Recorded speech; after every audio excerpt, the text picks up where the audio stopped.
All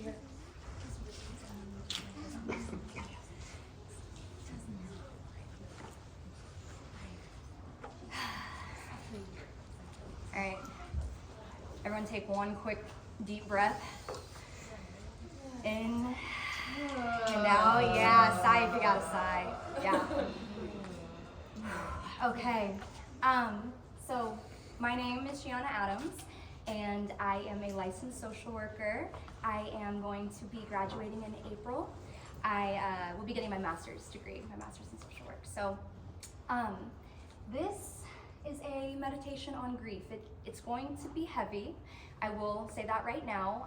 So I want everyone to feel as safe and free as possible to honor your needs. So if you need to take a second, and I'm already feeling the energy. Whew, okay, take a second if you need to step out, because grief is activating.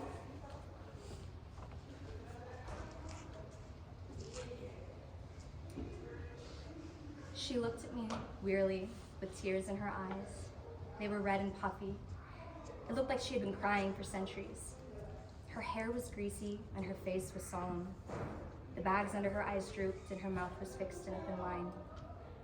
She was dull and gray, lifeless, yet hauntingly present, like a walking corpse. She didn't say a word. She didn't need to. It was in the gaze that looked not just at me, but through me. It was empty yet so heavy.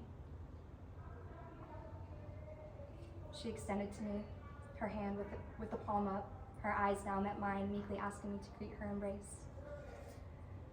The thought of accepting her hand terrified me. I can feel it right now. What if I took it and she never let go? Would my color too fade away? Would my body melt into hers and be swallowed by her sorrow, never to be seen again? I didn't want to be consumed by her energy. The wind around us picked up, spiraling around my head, and it whispered sweetly, "It's okay."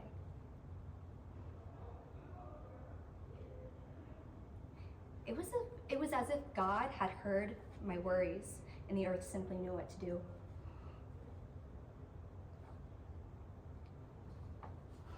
Who would have thought I would have been the one crying? Whew. And it was in that moment that I knew I was strong. I knew that she couldn't keep me in her grasp forever.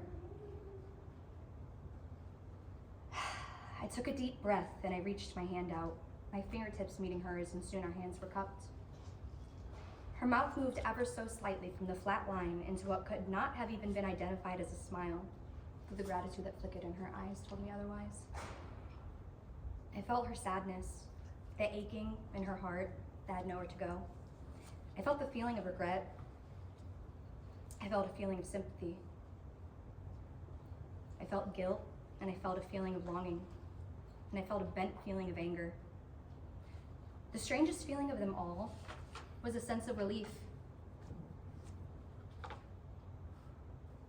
All of these feelings and more swirled haphazardly around in a whirlwind, hard to decipher from the other until one jumped out for a moment, begging to have the spotlight before going back in. That was it.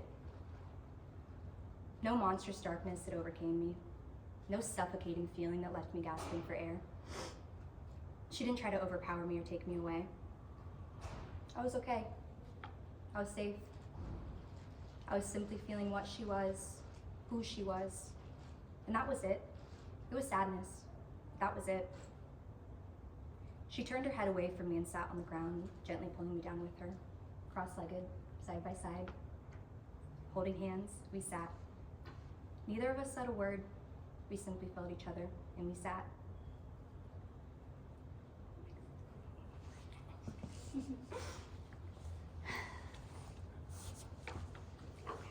So what I just shared with you was the first piece of art that I had written to process that grief. And probably not surprising, it is titled Sitting with Sadness.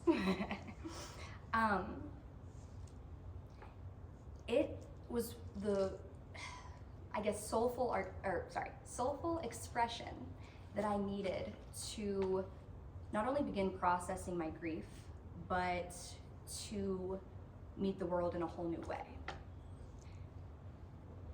That bit of my soul that I gave myself permission to express was like opening the floodgates.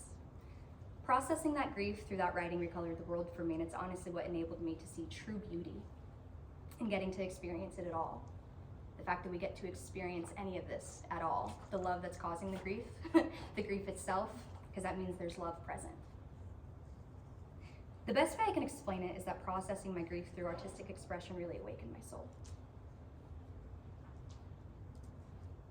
Everyone here has an experience with grief, a story of grief. Regardless of how you respond to your grief, you all know how bad it hurts, how uncomfortable it is. That's the nature of sadness, despair, grief, and really any negative emotion. They don't feel good. That's why so many of us try so hard to avoid them until we can avoid no longer. But what happens when you do stop avoiding the grief? What happens when you do face it? What happens when a storm passes? Many of us are familiar with the nonlinear stages of grief, and they are denial, anger, bargaining, depression, and acceptance. But I want to share with you a model I think that we need to use, need to use in duality with the nonlinear stages. So it's broken into three linear physiological stages, which allows us to acknowledge, confront, and heal each time we are activated by a wave of grief. So that's what I have listed here for you.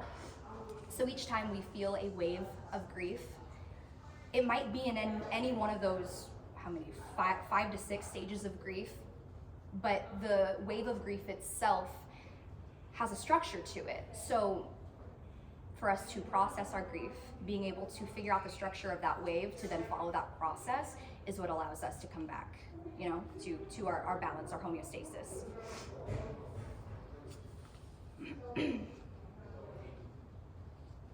These linear physiological stages allow us to acknowledge, confront, and heal each time we are activated by a wave of grief. The mind actually responds to the body. So the body is our first contact with the world and the energy around us. So our body is actually the first thing to send signals to our brain about anything for the mind to then respond to it all. It is so important to know what our body is going through when we're grieving, when we're feeling any emotion, really, but especially when we're grieving, to know what it needs and what it needs to do to allow it to process the grief, to come back to a homeostasis.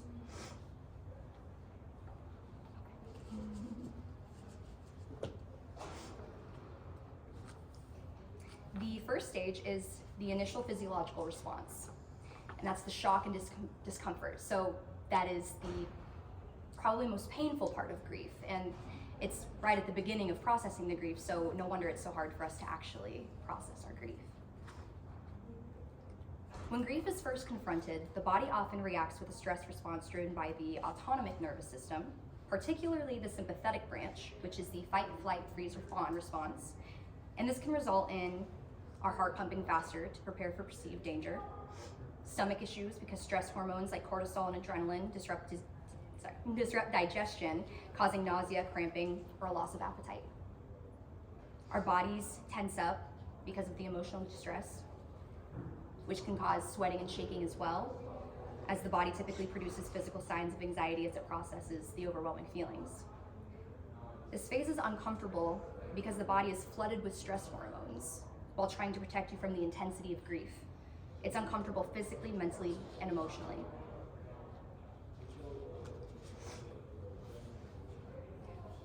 So after we have confronted the shock and discomfort, we have to sit with that. So very uncomfortable. We don't have to literally just sit with it, but being mentally and physically present with it while doing something soothing, something creative, something active. We activate the parasympathetic nervous system, which is also known as the rest and digest system. So when we are mindful and present and sit with our emotions and we allow our body to do, we are activating the next stage of the grieving process to allow our body and brain to work together to send each other signals to actually calm down, to actually feel better, to actually release. So give your body permission to do, which can look like emotional release, Crying, for instance, is a natural way the body releases pent-up stress, and it triggers a calming effect. Tears quite literally contain stress hormones. You can see that sad tears look different than angry tears versus happy tears under a microscope. So when you are crying, you are quite literally expelling that stress hormone from your body. Breathing regulation. As emotions are acknowledged, the breath often slows down naturally, signaling the body to reduce the stress response. So like I was saying about it starting to calm and feeling just a little bit lighter, a little bit better. Your heart rate starts to slow down, and your digestive recovery happens as the gut begins to normalize, as the body transitions out of survival mode, restoring appetite and easing stomach discomfort. So for me, aside from a lot of crying, I'm a crier. I think that's very obvious. Speaking and writing are my emotional release. That is my art, and it is the way that I have grieved. And there are other things that I've noticed that help, so painting and exercise, and even just, well, not speaking, I was gonna say verbally processing, literally speaking. But yeah, exercise and putting the things in my body that it needs to feel good.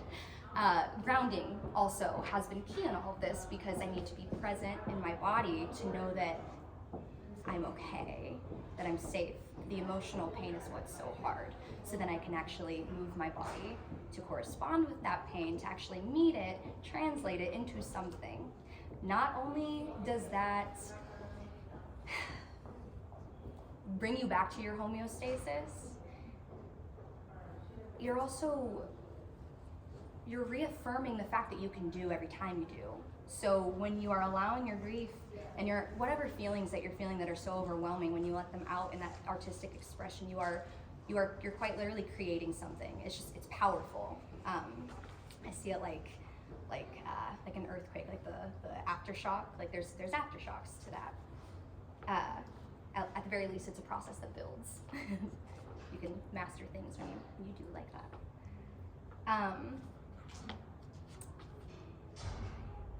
Oh yeah, so back to coming back to homeostasis.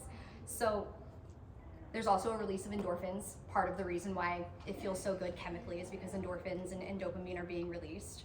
And that all can help with better sleep, because you're not as hypervigilant, you don't have as heightened of anxiety because you've quite literally expressed it out. And every time you process grief, not just are receiving grief, like not receiving these bad things and not process, or hurtful things, painful things, and not processing them, but processing them healthily, doing this, like meeting yourself and going inward and actually feeling what the pain has to say.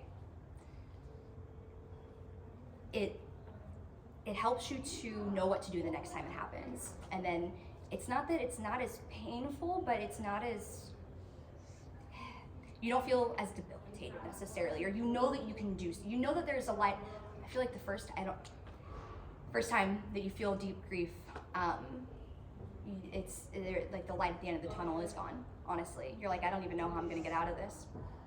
But once you do get out of it, you're like, okay, maybe if I can't physically see it, I can see it, it's somewhere. So,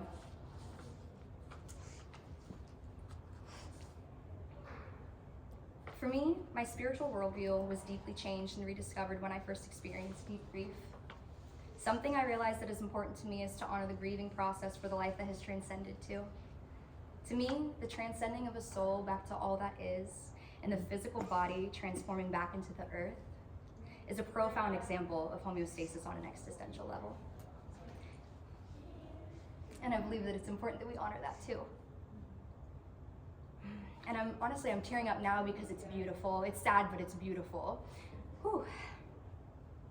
I'm gonna share one last piece of art that I wrote. It's a poem I wrote while processing my grief, where I came to such a spiritual realization as this existential homeostasis. This can be a heavy poem to hear. Yes, heavier than the first one. So I want to give you a moment to honor your needs before processing or proceeding.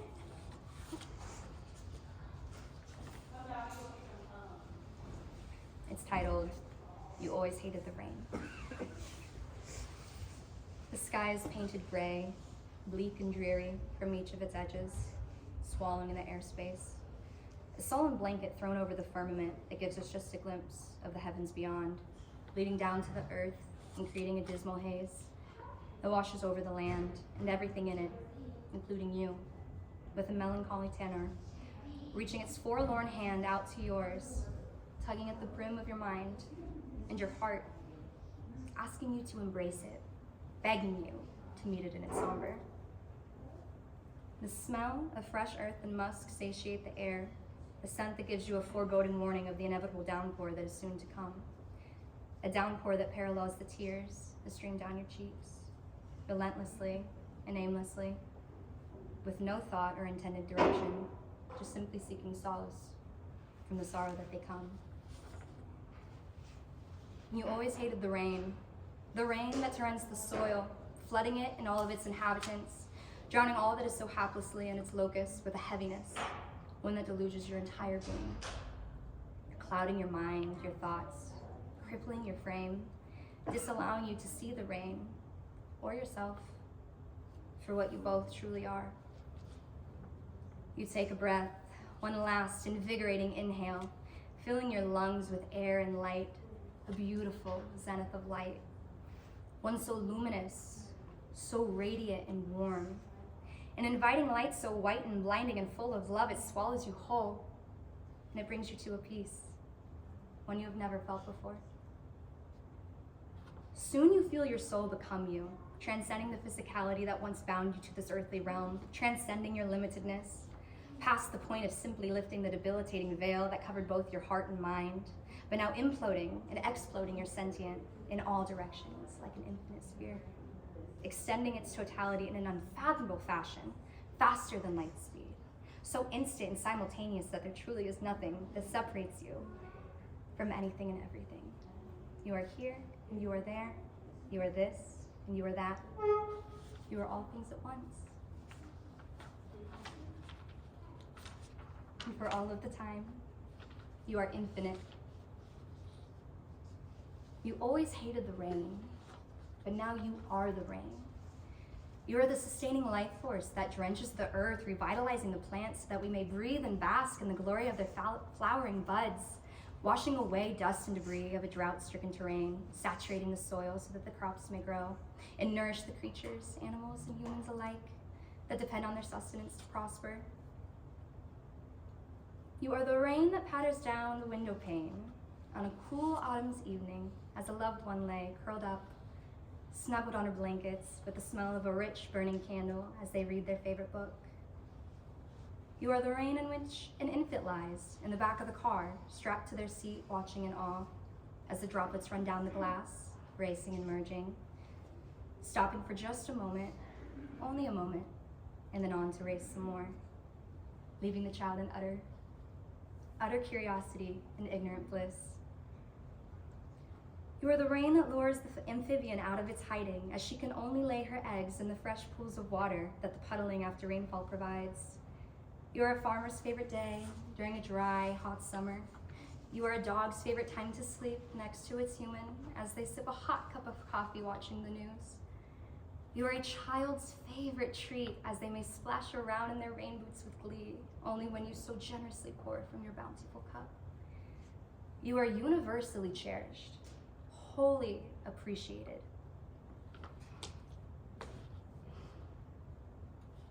For giving life, perpetuating life, and taking life. How powerful and purposeful you are to do and be all of these things all at once and all with ease. And now I know that you are all around me. You're in the air that rejuvenates my lungs. You're in the sunlight that bathes me in warmth, and in the soil that keeps the ground together so that life may carry on. You always hated the rain, but now you are the rain and everything more. I thank you.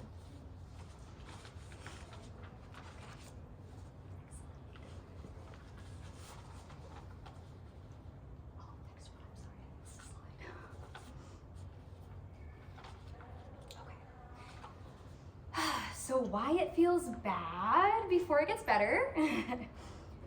Facing grieving, wow. I'm emotional, hold on. I gotta take just a second to catch my breath.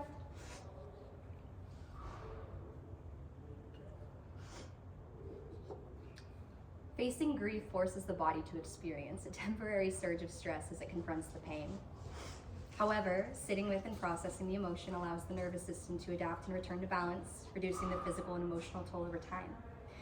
Avoiding grief, on the other hand, can prolong the stress response and lead to chronic issues such as anxiety, depression, or physical health problems. I believe we can all understand how it's almost never a conscious decision at first to avoid grief because, well, to be quite frank, we are not taught to grieve properly. We're not taught to we are told to talk about our feelings and grief, but we're not taught actually how to process it.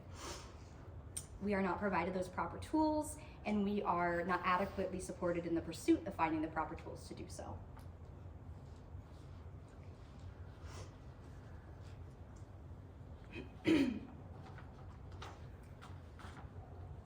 So I like to picture fear in general, but for the sake of grief, picturing the fear of the grief as a stream that you somehow found yourself in, like you woke up in it, so you're freaking out, imagine, and you don't know if you're gonna drown, if you're already drowning, you just woke up here. But when you actually take a breath and you open your eyes and you look at your body and you're present, you can see that the stream is like only up to here. Your feet are planted firmly. There's edges right here. You can get out. You can get out of that stream. You can get out and you can sit beside it. You can put your hands in it. You can feel it. You can feel what it feels like, what it looks like. You can see where it's coming from and where it's going. But you're not embodying it. You don't have to embody your grief or your fear to experience it, to process it, to feel it. And I think that being able to visualize that, or in whatever way that means for you, whatever artistic expression, and here's kind of where I'm like, practice this creative expression when you're feeling intense emotions, because then you can figure out what works for you, because that's what works for me. I don't know if that works for you, but it's what I'm giving, and if it can help you get to where you need to be, then I'm grateful. In sitting with my pain, I found a deep, abiding love, a love for what was, love for what remains, and even love for the pain itself, because it forced me to recognize the depth of connection, the good, the bad, and the ugly. And that is true beauty, because it's all held in love. Grief did not just break me down, it also rebuilt me into someone who could carry the weight of that loss and still move forward, carrying space to share my journey with others and to hold space for their grief too.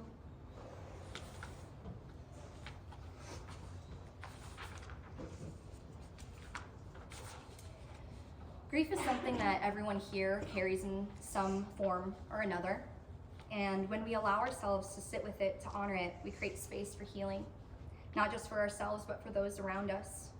Today, as we witness so much pain and loss in the world, in Gaza, in Lebanon, in Sudan, in the Congo, in our own country, and in many of our own homes, it's more important than ever to hold space for grief, to let it connect us to our humanity and to each other.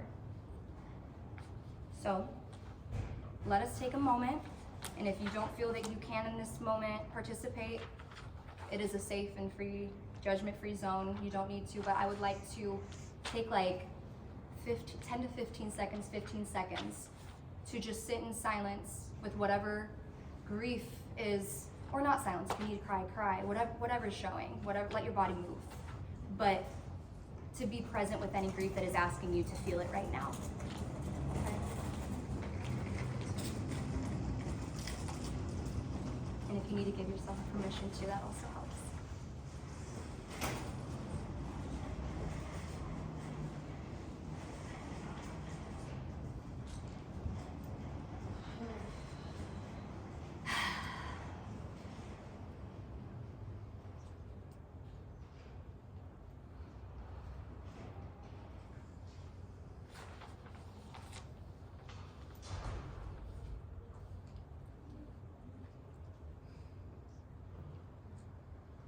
Okay. Give a little bit longer than 15 seconds, but it felt necessary.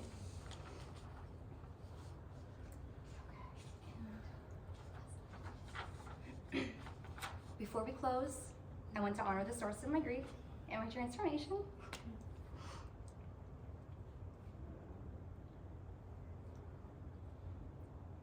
My story is about my mother. Her life, her love, and her loss have shaped me in ways I'm only beginning to fully understand. She is truly my guardian angel. Whew. I am a social worker, so leaving local resources is something that's really important to me. However, when I actually was trying to look for specifically non-clinical spaces, because even though as a social worker, I definitely appreciate clinical spaces, but it's past that. We're humans. There's so much happening around us. We need community. We need engagement. Clinical or not, it needs to be accessible, and it needs to be raw. It needs to be authentic. So the only one I came across, and I hope that it's okay that I'm sharing them because I never actually, I don't know if I got a word back. Okay, cool. But I assume they probably would appreciate it regardless. But the Grief Club is a local resource for transformative, grieving. And I don't know much about them, but from what I saw when I did a little bit of research, they seem really, really beautiful. Is anyone here familiar with the Grief Club? Okay, yeah, exactly. Also the problem, right? You know, like we don't have these things, and that just kind of shows it. So, well, and that's what I mean to shed light on our local resources. You know, the people that are here and doing these things, because there are people here doing these things. You see that in Franklinton. You see that off of Parsons. Like you see that you see it. You see all of these communities and groups doing things.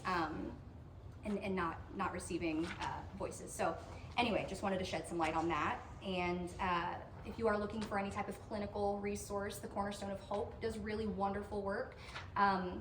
They have like therapists and counselors, but they also do events and like candle lighting ritual ceremonies. So I thought that was pretty cool.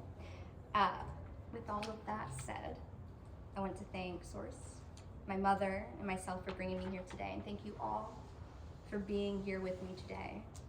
Thank you for showing up for us, for women, divine feminine, for humanity, and for you. Thank you for listening. Nice. I love that. I'm gonna put that on there just for I appreciate your time and energy, guys. We were able to open up and just kind of